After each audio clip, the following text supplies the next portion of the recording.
What's happening, you legends? It is Kolosalus here with the second part of Handlock deck highlight. And just before we get into the gameplay kind of things, when you'll be able actually to see me playing and stuff, I wanted to discuss Mulligans first. Mulligans are very, very important with this deck. Not so much with the control matchups because you're tapping so much that you will get the cards you want anyway at some point. You know, hopefully earlier than later, but you will get them. But when it comes to but I will discuss the mulligans for control as well. But first of all, let me just discuss what do you want to look for when you're playing against aggro. Aggro is like the weak matchup of this deck. If you have no Molten Giants, if you get Molten Giants, it is really high. There's a high chance you will actually win the game. Because if you can get both giants on the same turn and taunt them up, the game is over. Like there's no way they're dealing like 18 or 16 damage in one turn. They could silence one, kill the other, but they still waste a lot of resources, and you still have some bodies on the board which you can then taunt up in the next turn, and then heal up and stuff like that. So it's really hard for them to come back from like 2 Molten Giants. That's why people will not attack you most of the time. Sometimes they will not attack you if they actually respect Molten Giants, because when they know if you will get both of them on the board at the same time, they will just lose. They have no chance of winning if you get them both and you taunt them up. So some of the people will not get you very low up until they have combo to kill you. They have enough damage on the board, plus in the hand to kill you within 2 turns, But anyway, what you want to look for when you're playing against aggro. So first of all, you have to basically ask yourself, against what deck am I playing? This is a really important thing in playing Hearthstone. You have to know what you're up against. If you're playing against Hunter, let's just break it down to different classes. If you're playing against Hunter, you want to keep Mortal Coil, Dark Bomb, Watchers, and Farseer. That's what you want to keep. Drakes will result in a really small body, mostly a 4/4, 4/5. Just because you have to just remove their stuff early, so you will use up cards to remove their stuff, and this will take away the turns you need to tap against control matchup, for example.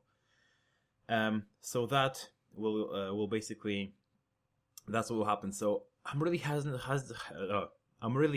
on keeping Drakes, but you have to play yourself. You have to test and see what's good for you. It might work for you. It doesn't work for me that well. You might also want to keep Molten Giants. That's some people define as greedy, because Molten Giants take you 1 slot for that removal, that early game removal that you might draw. But in my opinion, as I said, if you get Molten Giants and taunt them up, the game is over. Like there's no way you're getting through the wall. And even if they do, them getting through the wall will basically help you establish another wall, and then heal yourself, and then finish the game. So Molten Giants are another good keep. Against Zoo, you don't want to keep Mortal Coil. You want to get it around turn 4/5, just when they use the really fucking OP card. I hate that card, Implosion. Implosion is such an OP card. Ugh, it's disgusting. It's so disgusting. I'm probably gonna make a separate video about the issues I think that needs to be fixed with Hearthstone, but that'll be in a different video. But yeah, so you basically want to keep you want to get it on turn 4/5, something like that. But what you want to keep is a Dark Bomb. If you get a Watcher, you might also keep an Owl. So you play turn 2 Watcher, turn 3 Owl, and you start clearing with your Watcher.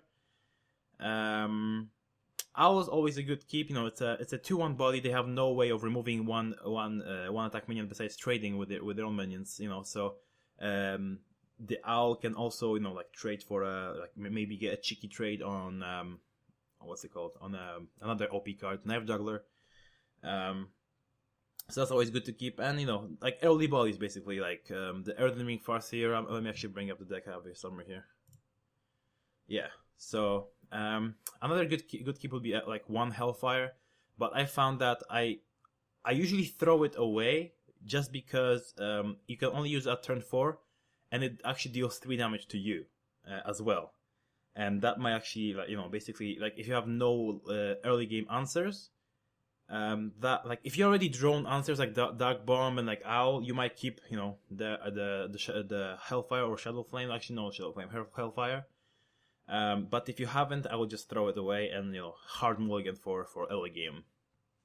And against Mage is another, like, you know, basically another main archetype that has been going aggro tempo deck. And that's another class you want to keep Mortal Coil against, because only Hunter and Mage will actually throw away their 1-drops on turn 1. So, you know, with Mage it is the Clockwork Gnome. With Hunter, it's, you know, the face Hunter has a lot of 1-drops that you'll be able to kill with Mortal Coil. You know, there's some people actually run, you know, what was it 2-1? Worgen Infiltrator. There's the Leper Gnome. There's in the mid range there's the Web Spinner. So there's quite a lot of stuff, you know, you can kill with the Mortal Coil with Hunter and Mage. So you want to keep that against Mage. Dark Bomb is another good keep. Ancient Watchers, only keep them if you have the Iron Beak Owl. Elden Ring Farseer is a good keep. Hellfire is always a good keep, you know, if you already have the early game removal. And yeah, I mean, the rest of the cards, of course, Molten Giants are always, in my opinion, they're always a good keep against aggro. Like, if you're 100% sure that they're aggro. Let's move on to the control now, because, you know, that basically covers the aggro. There's some aggro paladins and stuff like that, but that kind of applies the same, because, you know, they also have the 1/1s which you can kill the Mortal Coil. So yeah, you know, there's a kind of a main pattern you want to follow when mulliganing against aggro.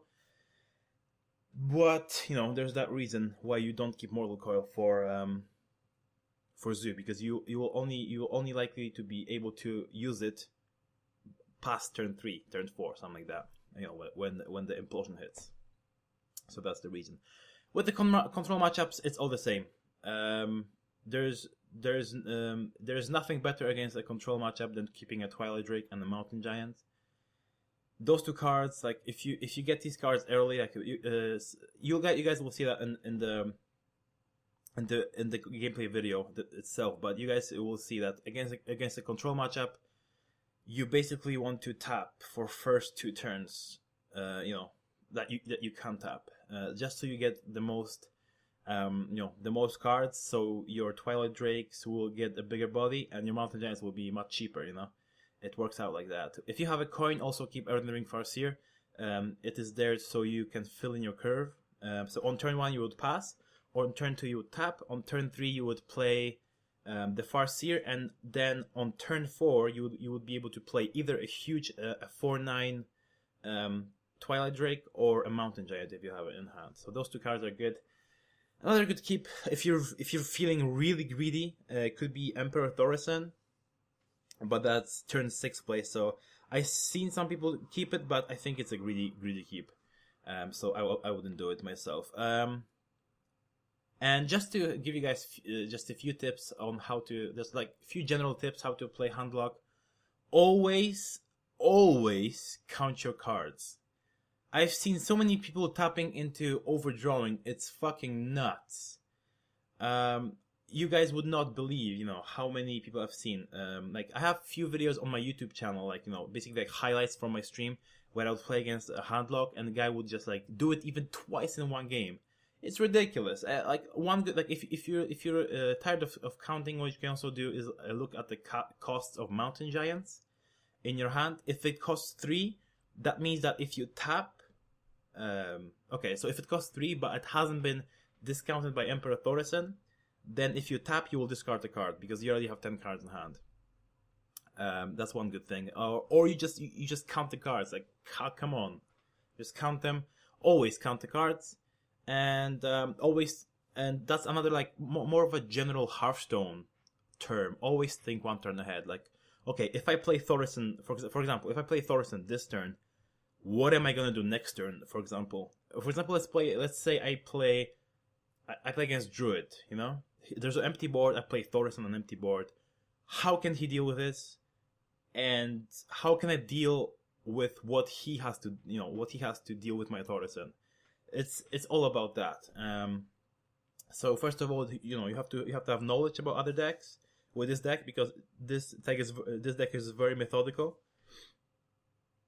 Excuse me, and yeah, those are just the two main tips. Think one turn ahead, and always count your cards. So without further ado, I've been talking for 10 minutes. I'm sorry, guys, but let's move on to the gameplay section.